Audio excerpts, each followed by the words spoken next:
আসসালামু আলাইকুম সবাইকে, আশা করি সবাই ভালো আছেন। আমি একটা জিনিস নিয়ে কথা বলবো। আমাদের ইসলামে সালাম বলতে একটাই, কিন্তু আমাদের বাংলাদেশের যে ট্রেডিশন, সেই ট্রেডিশন আসলে পায়ে ধরে মুরব্বীদেরকে সালাম করার একটা ট্রেডিশন আছে। যদিও এটা আসলে কোনো ইসলামিক ট্রেডিশন না, যদিও এটার নাম দেওয়া হয়েছে সালাম।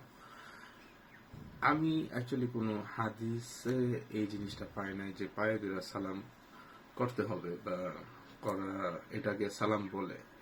এটা অ্যাকচুয়ালি ইসলামিক কোনো সংস্কৃতি না, ইসলামিক কালচারের মধ্যে এটা আসে নাই। তবে এটা হয়তো বা তোমার এটা এটা আপনাদের আসছে হয়তো বা হিন্দু কালচার থেকে আর কি। হিন্দু কালচারে আশীর্বাদ যে নেয়, যেমন কথাবার্তা, তোমার মার থেকে আশীর্বাদ নাও, তোমার ওর থেকে আশীর্বাদ নাও, তখন তারা কিভাবে আশীর্বাদ নেয়?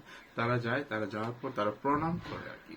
তো প্রণাম যে জিনিসটা করতেছে, তারা কি পা ছুঁয়ে তারা যেটাকে বলে কদম বুঝি আর কি। তো কদম বুঝি করতেছে। তো এই জিনিসটা আমরা কি করছি, বাংলাদেশের মুসলিম কালচারে আমরা এটাকে সালাম নামে আখ্যায়িত করতেছি বা এটা আমরা করতেছি। বাট এটা অ্যাকচুয়ালি কোনো সালাম নাই, এটার মধ্যে কোনো ফজিলত নাই। ফজিলতের কথা যদি বলতে যায়, সালাম আলাইকুম বিনিময়ে উত্তর দেওয়া হয় ওয়ালাইকুম আসসালাম, বা এটা যদি আরেকটু বড় করা হয় আসসালামু আলাইকুম ওয়া রাহমাতুল্লাহি ওয়া বারাকাতুহু, ওয়ালাইকুম আসসালাম ওয়া রাহমাতুল্লাহি ওয়া বারাকাতুহু।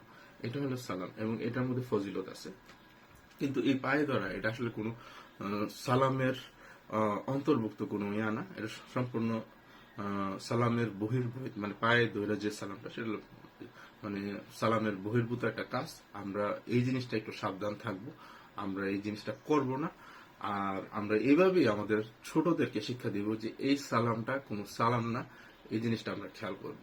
আর আমরা যখন সালাম দিব, এটা স্বাভাবিকভাবে সুন্দর করে সালাম দেওয়ার চেষ্টা করবো। যেমন সালামের উত্তরে আমরা কিন্তু অনেকে বলি ওয়ালাইকুম আসসালাম, ওয়ালাইকুম সালাম, এরকম না। সঠিক যেটা হলো ওয়ালাইকুম আসসালাম। তো ওয়ালাইকুম আসসালাম, ওয়ালাইকুম আসসালাম, তো ওয়ালাইকুম সালাম, এরকম জিনিসগুলা আসলে আমরা করবো না। শুদ্ধটা কিভাবে রিপ্লাই দিতে হয় সেই জিনিসটা আমরা খেয়াল করবো। তো সবাই ভালো থাকবেন, সুস্থ থাকবেন, সবার জন্য দোয়া রইল। আসসালামু আলাইকুম।